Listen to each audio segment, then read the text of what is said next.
dedicated to each and every one of you who appreciate a great glass of wine. You know what I mean? It's Monday. Let's raise a glass to the beginning of another week. It's time to unscrew, uncork, or saber a bottle. And let's begin exploring the wine glass. Today's episode is taking us deep into the heart of France to a region that's often misunderstood, occasionally underestimated, but absolutely unforgettable. Yes, we're diving into Beaujolais.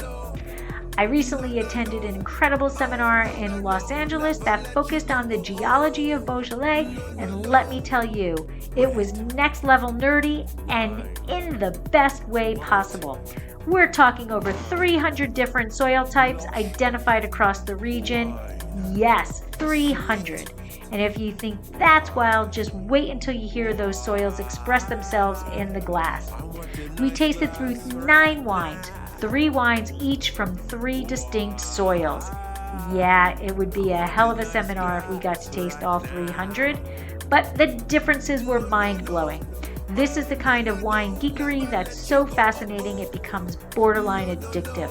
Trust me, you'll never look Gamay the same way again. I've broken the seminar down into 2 parts because, well, the terroir talk is just that juicy. So settle in for part 1 and don't forget to come back for the final hour in part 2. We've only scratched the granite-rich surface.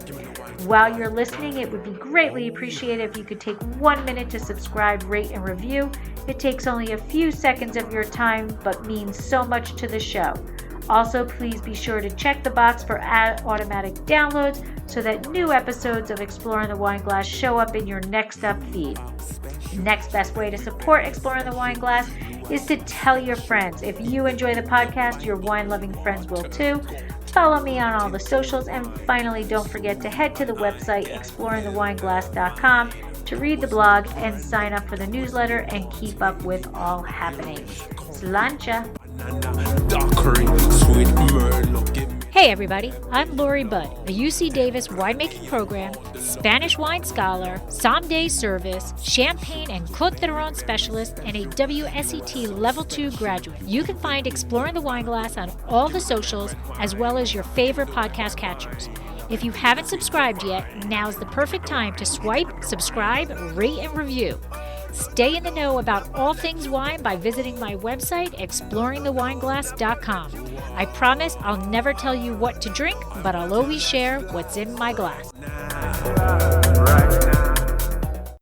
Coming to this, I promise it's going to be a very, very special presentation. I know we have been absolutely enthralled to be involved with this campaign, to see Beaujolais through a different light that we previously haven't, to really delve into the soils, I think, in a way that we hadn't prior, and I think that's all going to unfold over the next couple of hours, and hopefully you enjoy it quite as much as we did, because we've learned quite a bit, and it's really, really a fascinating topic.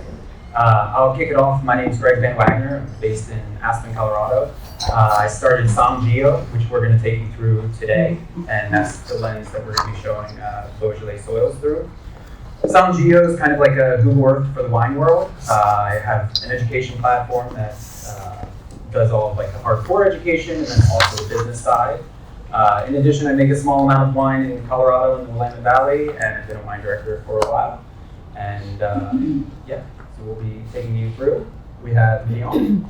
Bonjour, I'm Guillaume Bisson. Pardon my French and my accent, but you're going to be a little bit in French with me. So I'm from the Southern Rhone Valley, from the Ardèche region.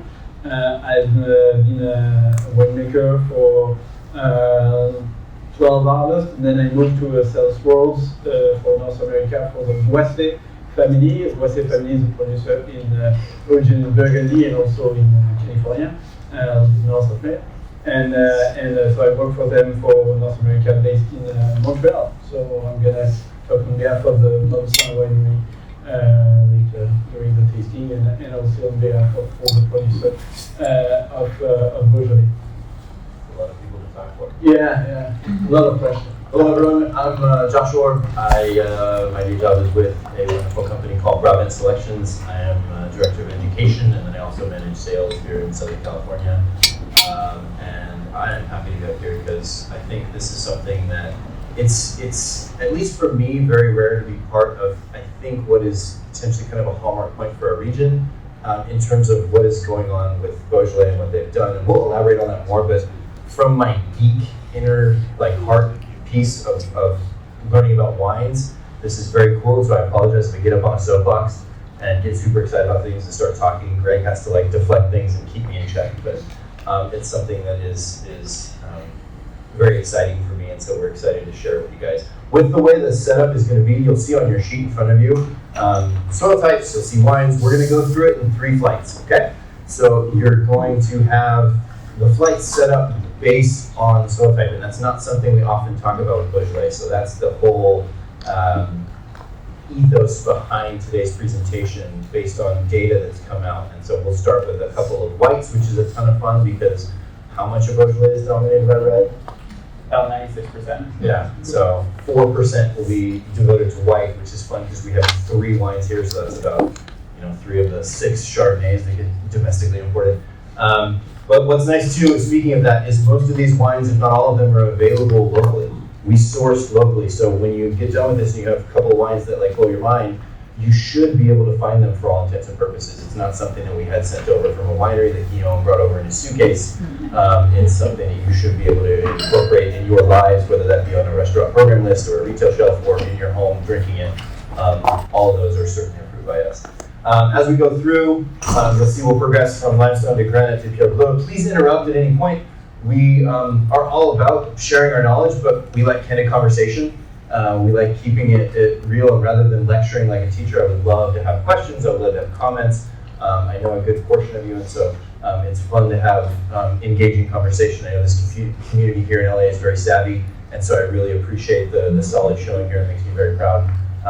And so thank you for that. But with that, I know we started in a very LA fashion, all completely on time, 25 minutes late. So we'll dive in.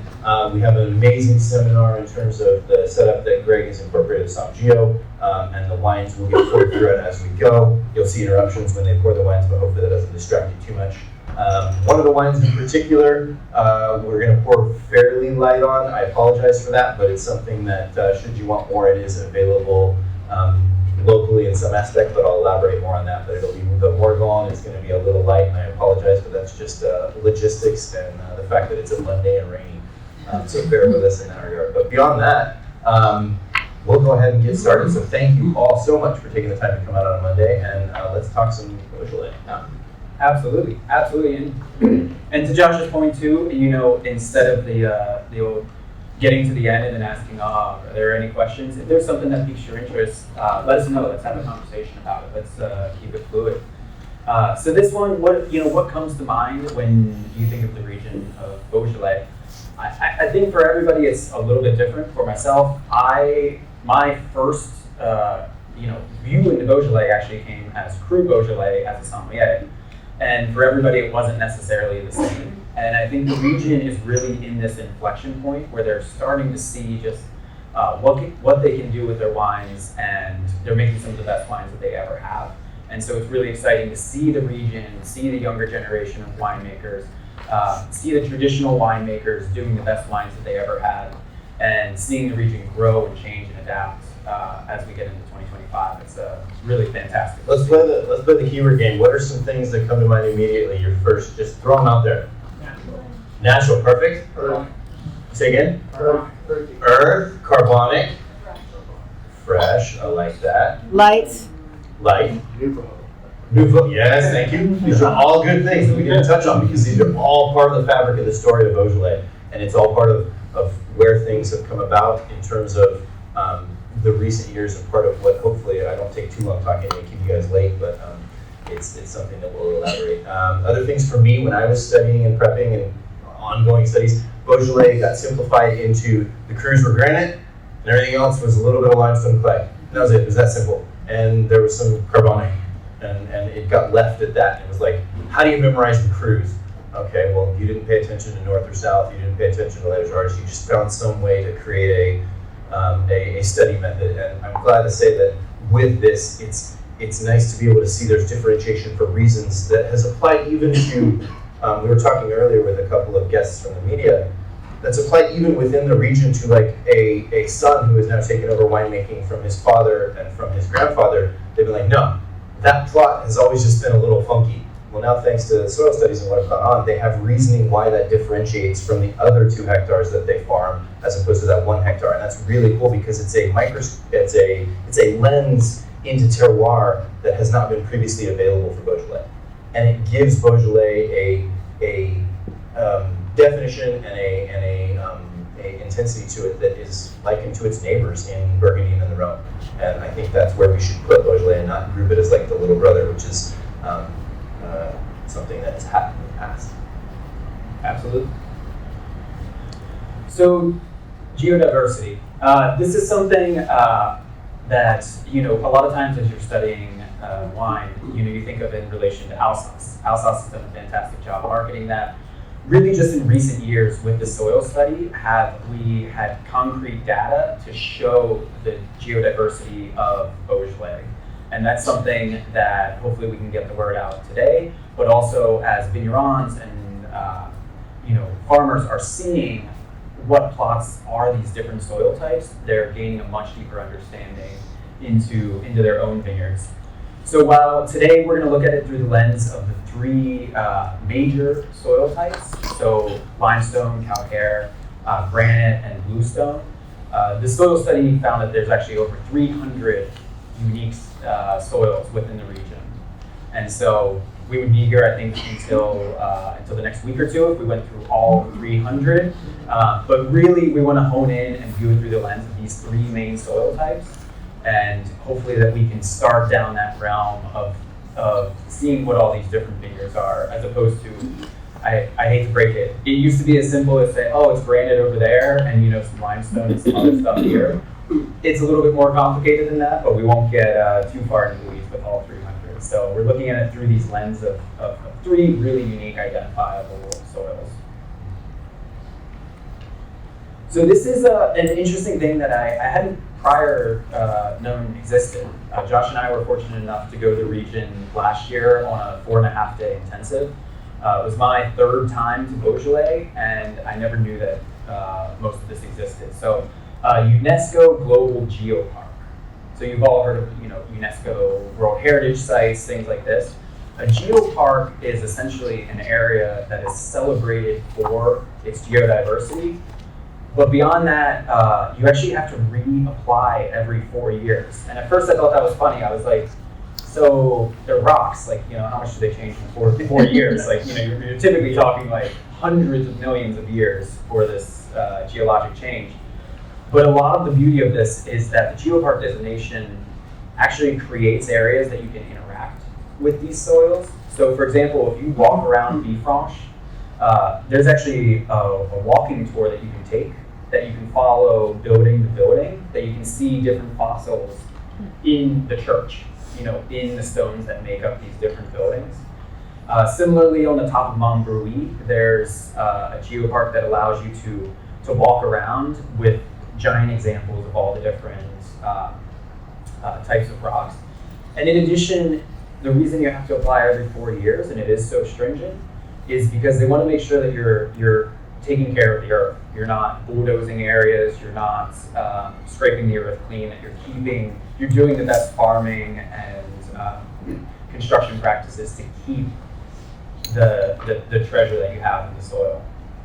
But it was interesting to see too in terms of the incorporations into, I guess, the broader aspect of tourism in the area. You go and you can go on, whether it's a winery-based visit and you're visiting wineries, or if you're just an outdoorsy person who want to go on hikes, they have hikes pre-set up that will take you through different pieces of geology, that will take you through different areas and highlight those things, as he said, within the Côte de Bruy, or even in like Chirouble, for example. You can go on these several kilometer long hikes that were really beautiful, and they have informative placards set up at each station talking about what led to that soil type, which is uber geeky on a level that I love. And so it was really fascinating to see the application of the broader geopark piece beyond just the wine world.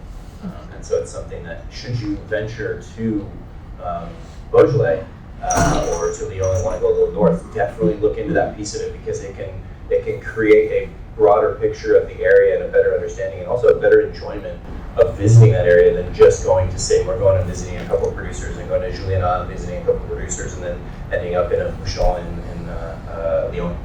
So I highly recommend it. Yeah, the path called Chemin Victor. Chemin Victor, you look on Google, you're going to find all the track you can follow and go to village. So a lot of fun. Yeah, you were saying there's one path that you can follow like down the entirety of the cruise, yeah? Yeah. Which is pretty amazing. You can camp out and do it over the set of a couple of days. I think I was going to say, Greg, can you elaborate on the intensity with which the soil study was done? Because I think that's super important. Oh, absolutely. So this was the most intense soil study that I've ever seen. So they did 15,000 different surveys, and the way that they did was every square kilometer they would take a full soil pit. So basically what that meant was taking a backhoe and going 15, 20 feet down, basically as far as you can imagine the root of a vine possibly making it. And doing that every square kilometer, and then every square hectare, they would take a soil auger and further delineate it. And then in between those, they would fill in the gaps based on topography and talking with local vignerons. And so what you have is 15,000 soil samples done over the size of Beaujolais, which is not huge. And it really created some of the most detailed soil maps I've ever seen out of any wine region on the planet. And these are all available at the Beaujolais official website that you can download. They're free, they're super high detail, high resolution, and they go into great detail. And when I say that, all of these, there were so many soil samples just in the region the size of Beaujolais, it's easy to kind of forget the scale of things. Say, for example, Morgon is the second largest cru. Say, oh, second largest, well, that sounds big. Morgon is half the size of Oakville in Napa Valley. So just to put that in perspective, it's still a quite small region, and so to dial it into each of these soil types is incredible to see. Question. This sounds really expensive. Who paid for all of this study?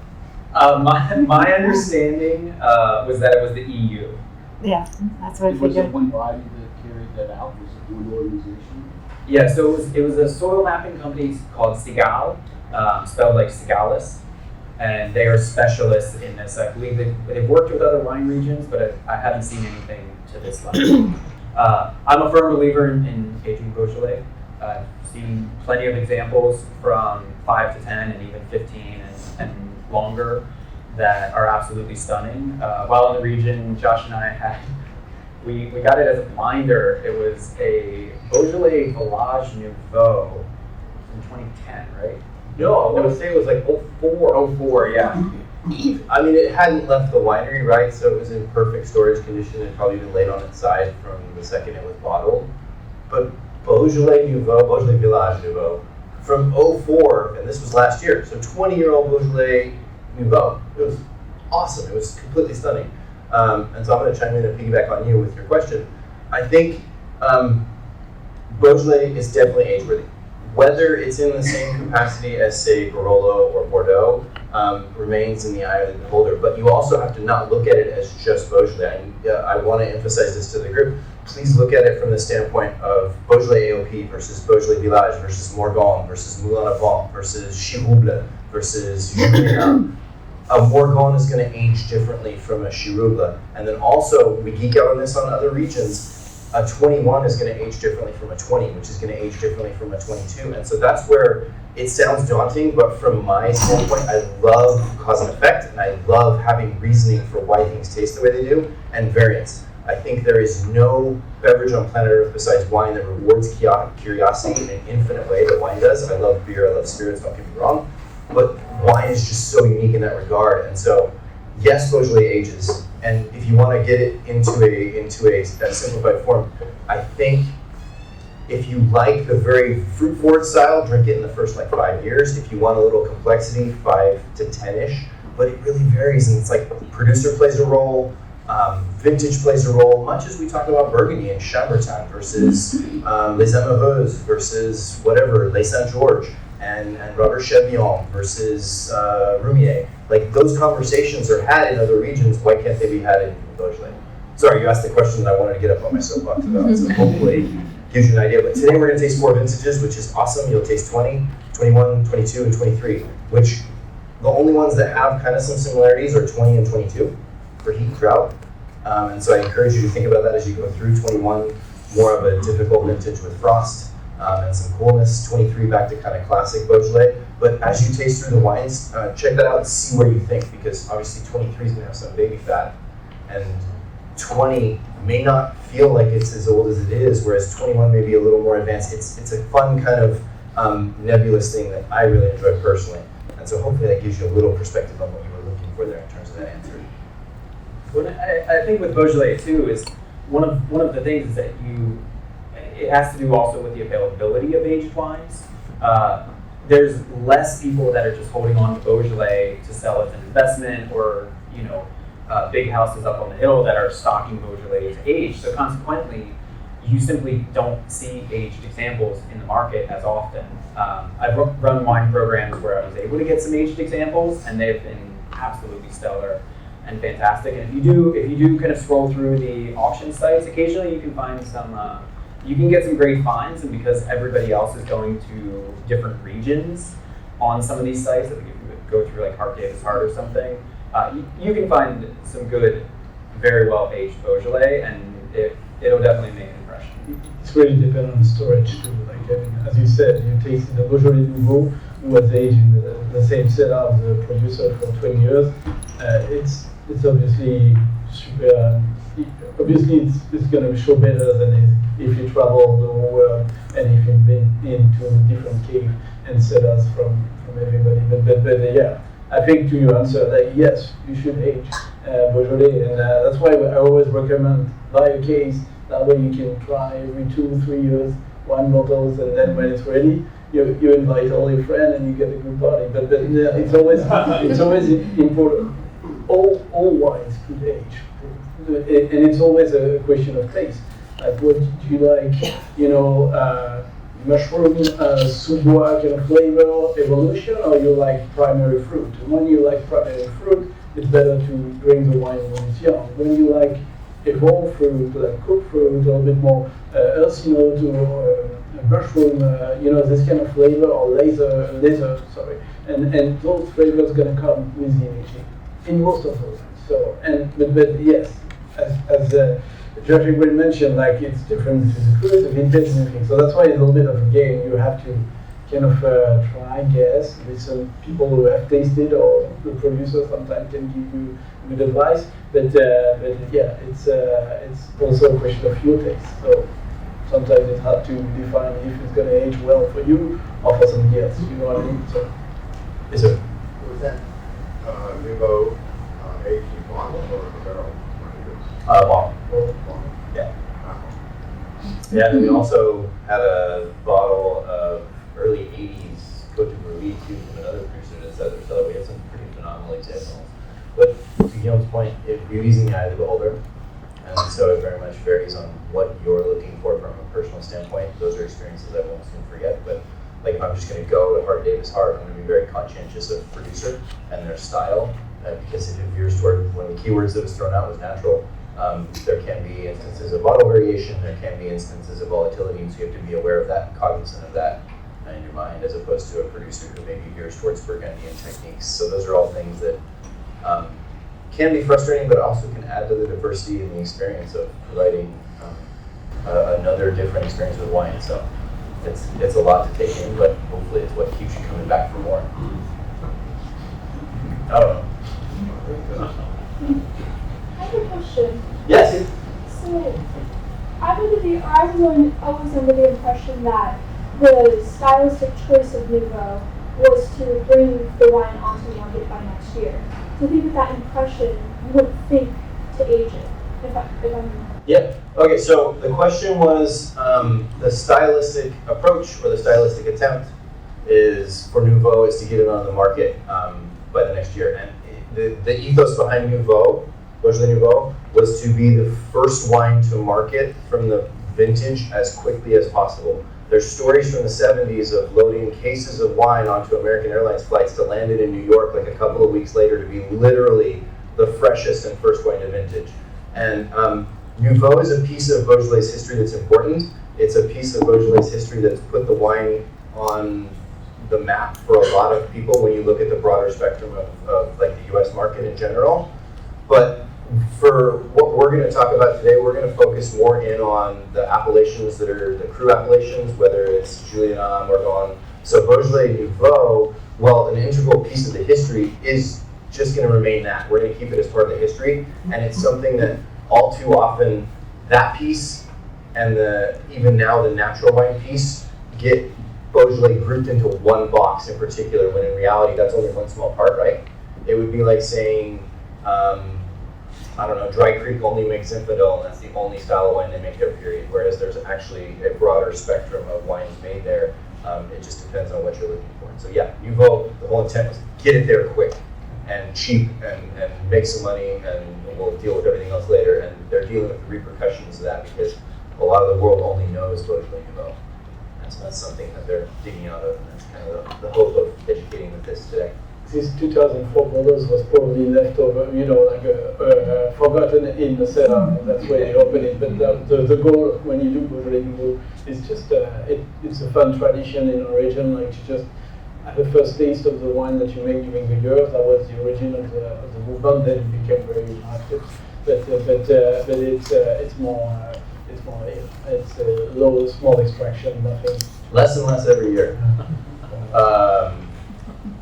I can't remember the specifics. It does make a somewhat significant. How much percentage of the harvest is dedicated to Beaujolais Nouveau in its entirety versus Beaujolais, Beaujolais Village, and the crus and such?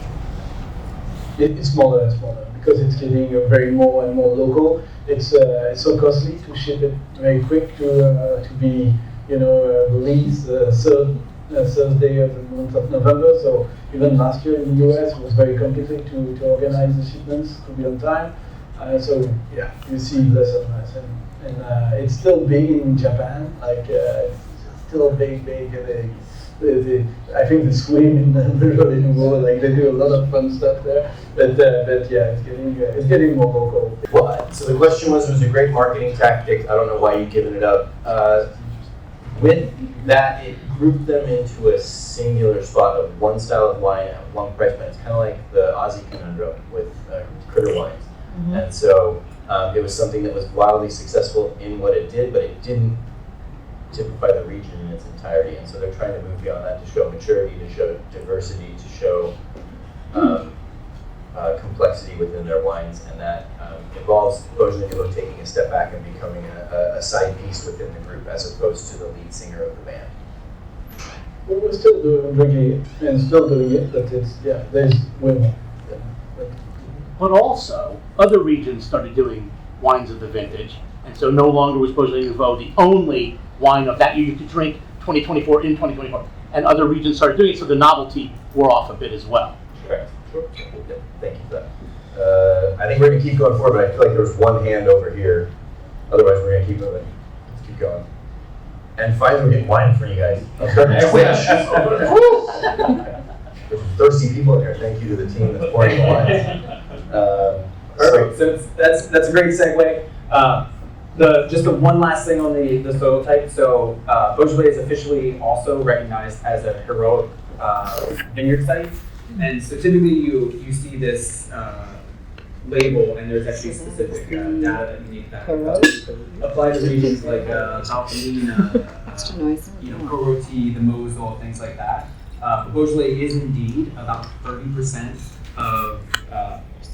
of the entire vineyard is on slopes over 30%. So it's a very, very steep vineyard, almost necessitating in most cases manual harvest, working by hand on very, very steep slopes. It's very, very easy to stay in shape in Beaujolais. We'll talk about that more with the first flight of reds when we get into the different soil types. Yeah, and so this, right, everything isn't just soil. It also has to do with the hand of the winemaker, the climate, the individual vintage. However, what we're starting to see over the time is that soil indeed does make an absolute impact, and you're starting to see a commonality and a through line that goes through wines, done by different winemakers, but on similar soil types. And so it's not everything, but it's a huge part of the component. Okay, I'm glad you had wine in your class. Now it's time to get into the geologic weeds. So we'll go through this a little bit. It's important to know if there's ever a topic that you just sit down and like you feel dumb studying, geology is 100% it, I think, for the entire world. It's such a detailed topic with just specific lingo and everything. So we're going to do kind of geology light. We're going to give you enough information to know how this happened, because it's important to know how these soils came about, without getting wildly into the weeds of hardcore level geology, because trust me, it's a wild world out there. So more or less, the areas that we're looking at. Are there slides available after this? They will be. Yes. So more or less, as the plate tectonics, as the land masses of the prehistoric world were moving around, the area that is Beaujolais now went through several phases of being underwater, being on top of mountains, being pulled apart, being smushed back together, and then being underwater again, and then finally to where it is nowadays. And so each of those time frames created a different type of rock. In geology, you typically talk about the geologic age. And in Beaujolais' history, it starts about 500 million years ago. This is when things like gneiss and schist were formed. Blue rock, which is one of the main soil components that we're going to go into, this was formed about 400 million years ago. Now, both blue rock and granite, they both come from magma, basically. So they're both igneous rocks. Blue stones, they were formed underwater when Beaujolais was in basically an underwater oceanic rift. And because of that, when they came up, they hit the water and they cooled very, very fast, and they cooled really, really, really dense. Now the granites, when those came up, those were above the water at a time when Beaujolais was not underwater. And so when they came up, they came out into the air, therefore they cooled slower and created a different structure, something a little bit more friable, something a little more breakable than the hard, compact blue stone.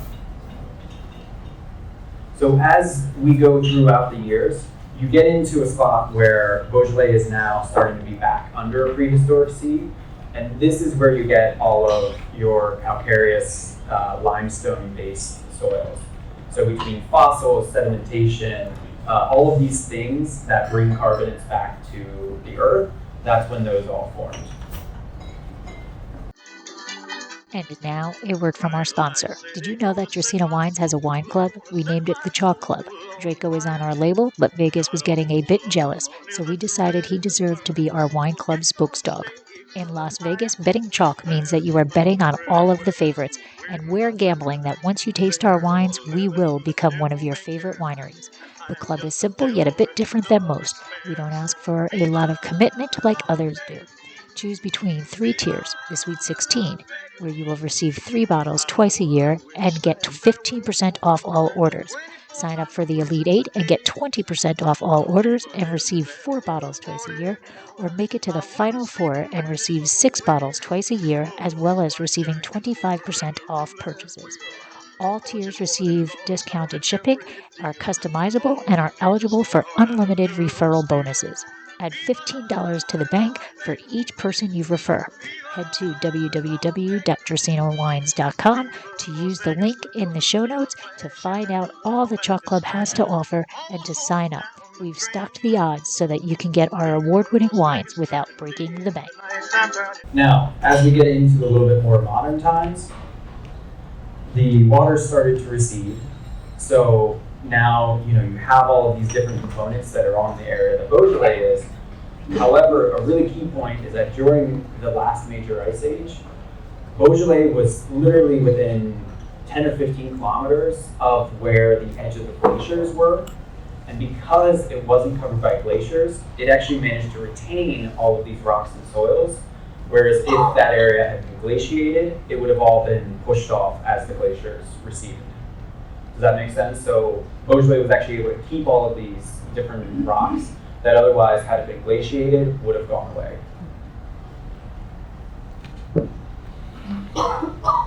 All right, so this is like a visual presentation to see the main soil types as we go through the geologic age.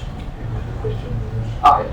Sorry, it sounded like you said glaciated a number of times. Is that for a purpose and reason to differentiate to maybe a neighboring region of note?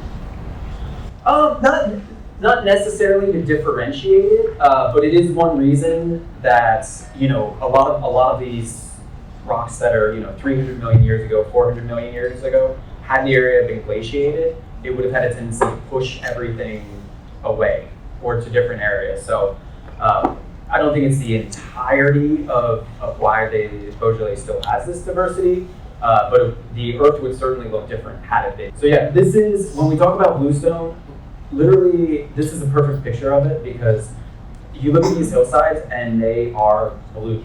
You look at the granite hillsides and they are this like glowing red. You look at Pierre Duret and it is this like yellow, like goldish kind of hue. So you can really see these represented in the vineyards. This is a great representation of granite.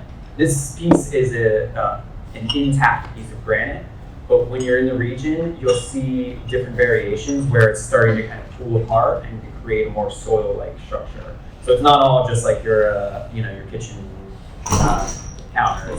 A lot of it's that more kind of friable, pulled apart where the vines can get through. So we have quartz and golden rock. So golden rock, you'll hear various terms that we apply to it. Just keep in mind that these are calcareous limestone-based soils. So the exact composition of marls within limestone, they all make up this overarching soil group that we refer to as golden rock.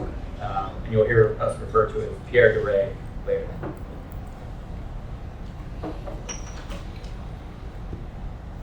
All right, so we're going to look at Beaujolais through the soils, the main lens of 3 different soils. There are also, once you get closer to the Saône River Valley, there are alluvial and colluvial soils. But out of all the 300 soils, we're going to look at it through the lens of these 3, and they show this fantastic through line and continuality of flavor. All right, so I know this is nobody's first introduction to Beaujolais, but we're just going to give a brief overall, just so you can get yourself oriented in the world. This is more or less the overarching soil map of Beaujolais. So you have the Beaujolais Mountains here, you have the Saône River right here. This area in here where you see these kind of lightish grays, that's alluvial and colluvial soils. As you get into the hillsides, there is truth in that. There is much more granite in the western hillsides. And then you have these veins of bluestone that go throughout the appellation and are really, really high intensities in certain appellations that we'll see later. And then in the south, it is very true, there is a higher propensity of limestone soils. But it's important to note that there's streaks of these different soils that go throughout the appellations. So I find it good to get oriented from where we are to start. So you can kind of see where we are and where we're going to in France. So we're in LA very specifically. We are right here in West Hollywood. Actually, literally right there. But we're going over to France, specifically Beaujolais. So Beaujolais, going from Burgundy south, Côte Chalonnais, Mâconnais, Beaujolais, again, right here, you have the city of Léon, which is going to be your hopping off point for any great trip around Beaujolais. I highly recommend it. It's an absolutely fantastic city, worthy of a trip in and of itself, and you get the benefit of being so close to Beaujolais. And you can even double it up. You're also equally close to the Northern Rhone. So I highly suggest making a full trip out of it. This shot is just of the Beaujolais vineyard. It's just an absolutely stunning zone. Really, really is incredible natural beauty. Where there's natural beauty in vines and tend to make fantastic wines, there is certainly a lot of truth in that. So now we get in, this again, just a general overview. We have Beaujolais AOP, that's through the south, and then also up the eastern flank. You have the 10 northern crus, and then Beaujolais Village, which more or less forms a ring around the northern crus. So as we get in, this is just a quick reference to with your 10 northern crus. We'll go into the different ones in a little bit more depth, but this is so you can kind of get the lay of the land. I always like to look at Côte Bruy because it's kind of dominating on the landscape. You can kind of get a reference for wherever you are. And going up into Saint Amour. So Saint Amour, we don't have one today, but they're producing some incredible wines. The reason we're highlighting it here is because Saint Amour very easily showcases all these different soil types, like all of the major types, just in one appellation. So throughout this presentation, you'll see always these granites. They're going to be variations of red, right? Red, orange, and that's based on how decomposed they are, what type of granite. But granites are always going to be kind of orange reddish. The bluestones will always be blue and green, depending on how decomposed they are. Limestones and marls, they're always going to be this kind of yellow color. Again, these golden rocks. And then alluvials and colluvials are going to be kind of this tan, beige type color. So these are a little bit more into the soil types themselves. Again, not all granite is created the same. Some are deep, some are shallow, some are very, very decomposed so that you can actually run your hand through them. It's just flakes of granite. And some are just like a kitchen countertop. They're rock hard, they're not going anywhere. And so this is showing the difference between those. Same thing with blue rock, right? There's blue rock that's just absolutely all together, it's not altered at all, and others that are more broken down, decomposed, and altered. And then same thing with your category of, all right, so overarching view of Beaujolais yet again. So we're gonna talk a little bit about Beaujolais Village. We have two Beaujolais Blanc and a Beaujolais Village. Beaujolais Village is interesting as more or less it kind of encircles the northern crus, but also there's a couple Beaujolais Village that I think in the future, and we're talking 15, 20 years, because the French system moves slow, which is great because it's not the Italian system where they'll give the OCG to anybody. But I think in 15 or 20 years, I think there's a couple Beaujolais Village that you're actually going to see promoted to cru status. Well, to chime in there, can you go back one?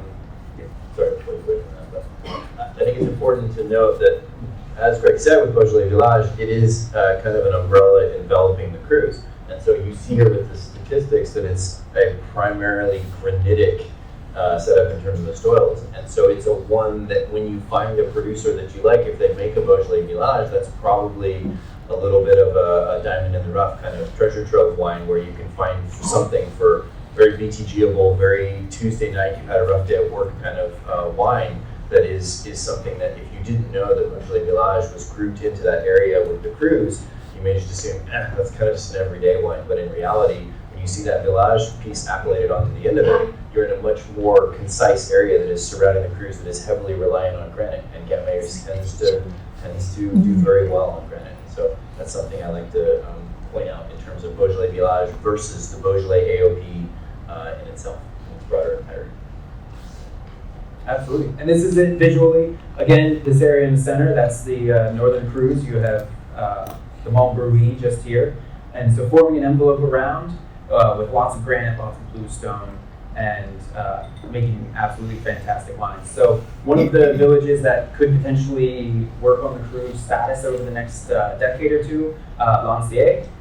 This is, we've tasted through a bunch of these wines. They're absolutely fantastic. But as you see a little bit more on this eastern side, you do have a little more alluvial and colluvial, but with granite on the west.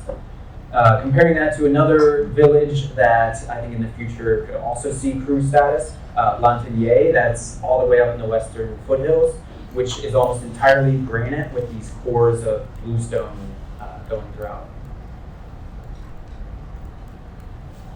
So as we get into limestone, we start the flight off with 3 whites. As you all know, Chardonnay loves limestone. It's great. Sometimes being solemn is really, really easy. Chardonnay loves limestone. Great, perfect. Well, that's a good picture. That's an example of Pierre Doré, or the Southern Beaujolais in particular.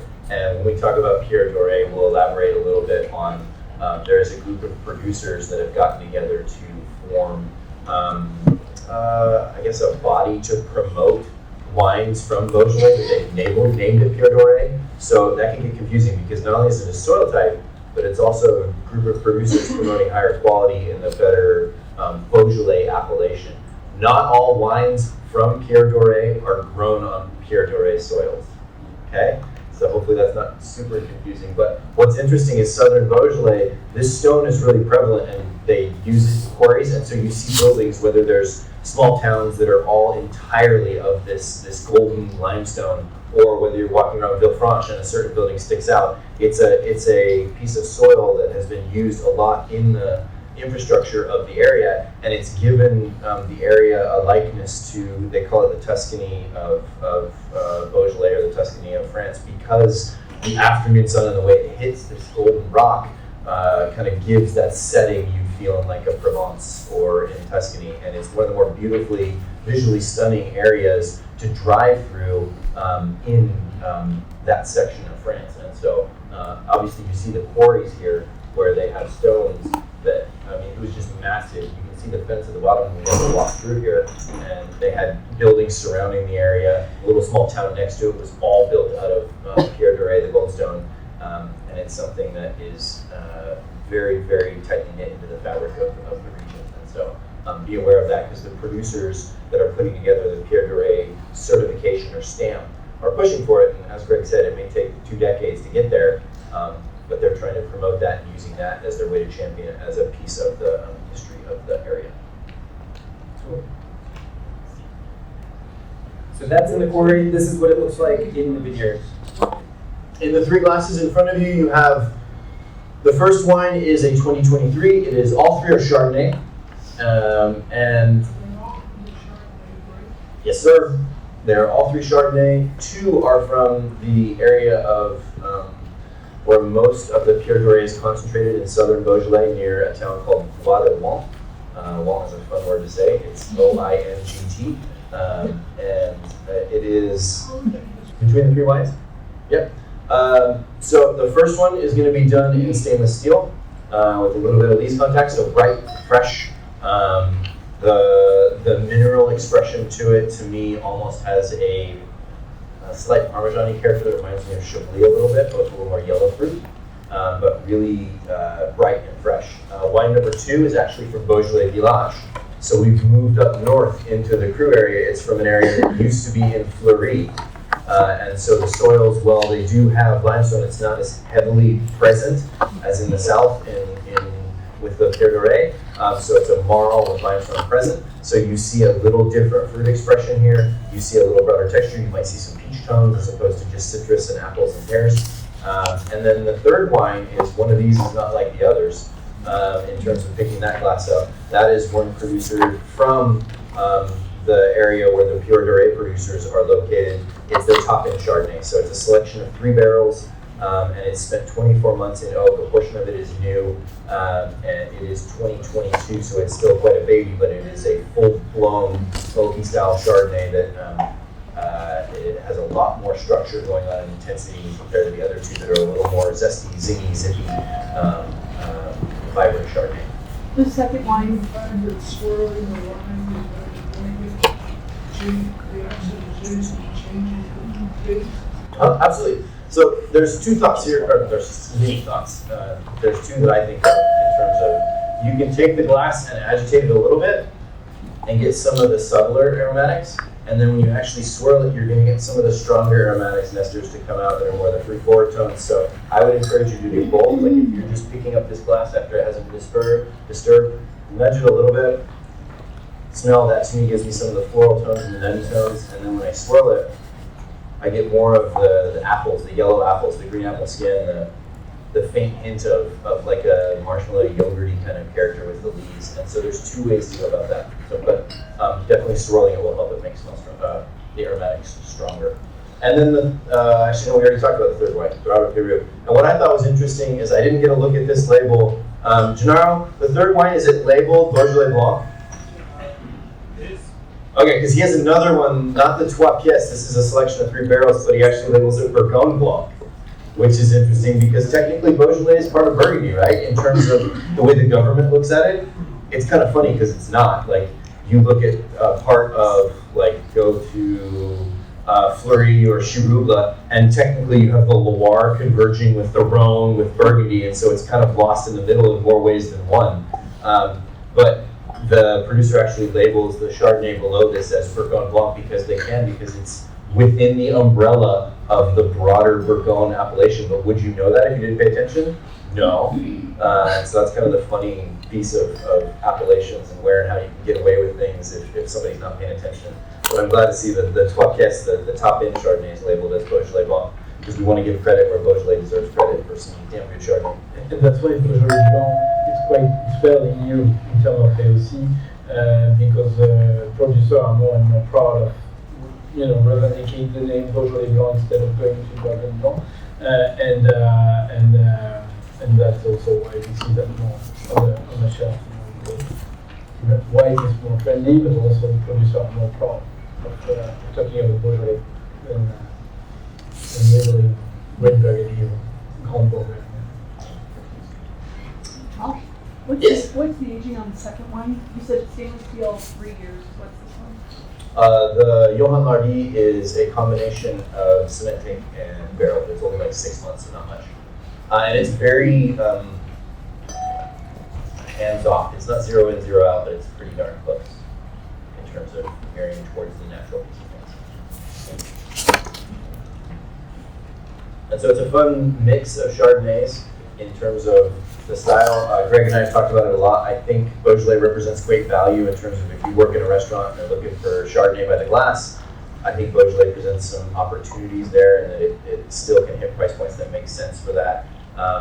And it pays to find producers that you like and continue to seek them out, find importers that you like and continue to seek them out, because as we talked about, it's 96% Gamay and 4% Chardonnay. I'll get you, give me 1 second, Mr. Gentleman, back to the question.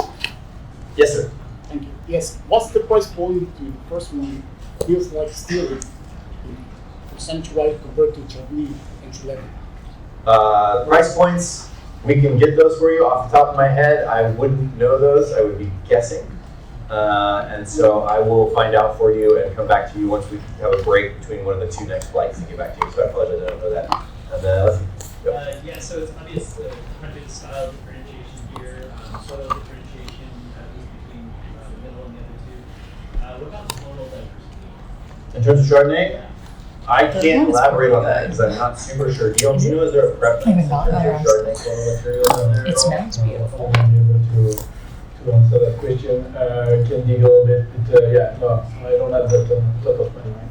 But I can say to Chardonnay, because you mentioned that it's back on the Burgundy, because Chardonnay is from Macon Chardonnay. Yeah, usually they're more like these guys. It's actually closer than Beaujolais than Bâtard Montrachet and the others. So in terms of distance, so Chardonnay always have been planted in Beaujolais and obviously in Red Burgundy. But so that's why when we talk about Great Burgundy, Beaujolais is included because it's the original Chardonnay is 10 kilometers north of I guess Saint-Amand or Beaujolais Lantigny.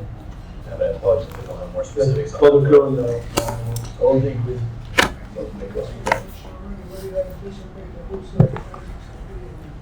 We'll get pricing for you as we go through. I don't have that available.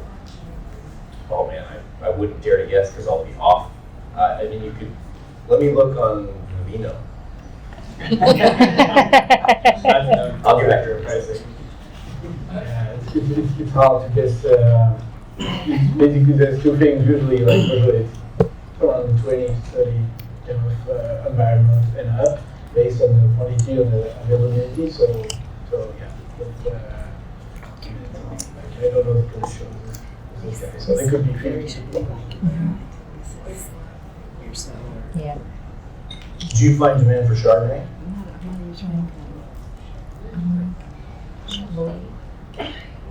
I think there's demand for good Chardonnay. Oh yeah, there's great Chardonnay in Australia. So classic. And so that's where, in terms of like stepping away from the Beaujolais Blanc piece and just looking at well-made Chardonnay, whether it's Anderson Valley or Molinarda in South Africa, if it's good Chardonnay, it's good Chardonnay, and it's worth your time. And so that's sometimes when I think about things, how I pitch it rather than Beaujolais Blanc.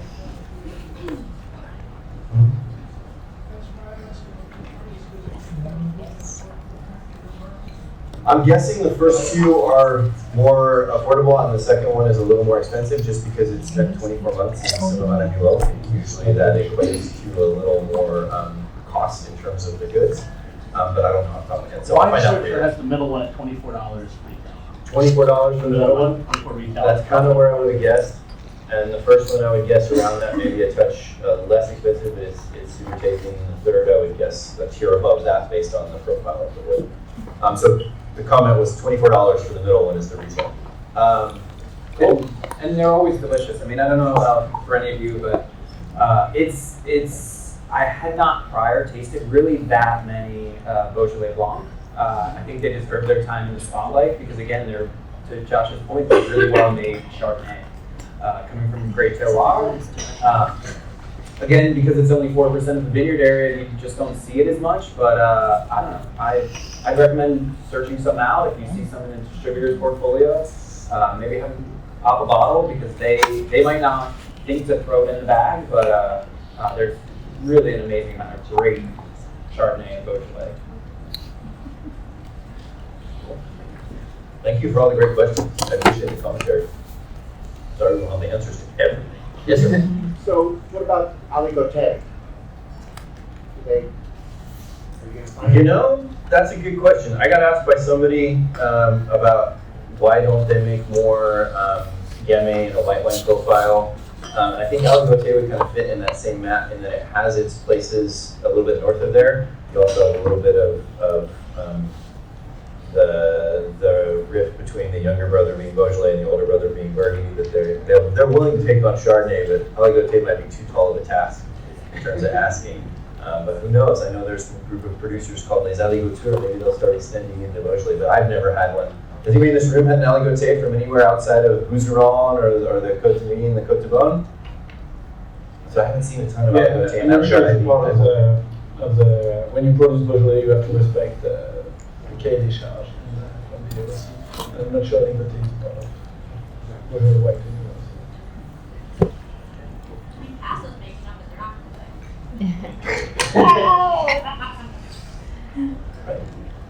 Well, that's what we'll get into this more later, but it's fun to play the game with Gamay from other places in terms of where it's being grown, whether it's Oregon or Monterey or whatnot. So I'll be curious for this group of that conversation. Let's talk vintages, shall we? So vintage variation is one of the things that adds to my argument in terms of the complexities of wine outdoing the likes of beer or spirits or whatever, because vintage is the ultimate card you can play to win the hand, in that it varies year to year. And Beaujolais is certainly a place where you need to pay attention to vintage.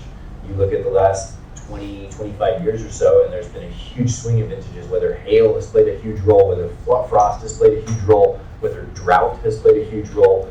And you can look at that from the standpoint of positive, negative, or a 5-star versus a 2-star. I look at it as vintage variation, and I want to see what the producer is going to do with it. And I love that because it provides, it rewards my curiosity. And so that's why I'm happy that we have today 20, 21, 22, and 23, because it gives you a lens into different times in the area and a different space where that producer is at. So 20, obviously coming off the heels of 19, both warm vintages, both vintages where drought played a role with intense sunlight and intense heat, providing stress in that regard. What's interesting when you see these vintages, Greg and I have had the luck of doing this a couple of times to see different appellations and the different soil types and how they handle heat differently.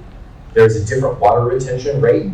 Literally, they have stats for this. If you ask the people in their Beaujolais for bluestone versus granite versus alluvials and colluvials and the Piedmont soils versus limestone. And so Gamay grown on granite is going to weather drought differently from Gamay grown on Pierre Bleu, which is super interesting when you look at the standpoint of, like, we go back to the metaphor I was using with, hey, I'm making wine, my dad made it here, my grandpa made it here. My grandpa always said block A was a little screwy. I don't know why, but block B and C always do well in these vintages. Well, it's probably because block A was Pierre Bleu and granite is most of the rest of it. And now we have the soil study to know that, to support it. So they can now adjust their viticultural methods in terms of pruning, in terms of handling, just the overall lifespan of the vine in a much better, more efficient way than they would have before, because they have scientific evidence and results as to why. So it's another tool in the Beaujolais producers' bag of tools that they didn't have previously, where they maybe would have been likened to a rustic region with rustic producers. Well, now they have some of the winery tech that they need. Now they have hard, fast data as to why the soils react in which ways they do, and 20 is a factor of that. They were talking about, when we were there, starting to think about planting on northern-facing hillsides instead of just south and southeast-facing hillsides, because of 19 and 20 and 15 and 22, these vintages that are very solar vintages that are intense heat and put a lot of heat stress on the vines. And actually Pierre Bleu performs better than granite a little bit in terms of water retention. So it's just, it's fascinating to see that and then to be able to see it in the glass. And so hopefully we'll talk more about it, but that's 20 vintage. 21, you want to go on that one, or you want me to keep going on the soapbox? I'm rolling. All right. 21, other side of the spectrum, is a vintage that was hit at flowering with frost. So yields were limited. So bud break had started, they got hit with a frost. They had to wait, the year got extended out because they had to wait for another bud break, which they were able to get weather that was decent. So what was produced in 21, even though it had a tough year, there was low quantities, but the quality was great. So you'll see a vintage that was challenged by the weather that was presented to it, but at the same time, what was produced was really good. And so it's a unique vintage that I've really enjoyed, to be honest, because it's bookended by two blockbuster, right, broad shoulder vintages. And I, for whatever reason, whether I want to root for the underdog or I like a little pop of acid, I like 21s for the most part, so I'm excited to share a couple 21s with you. But don't pass on them just because, for whatever reason, it was said to be a vintage that was tricky.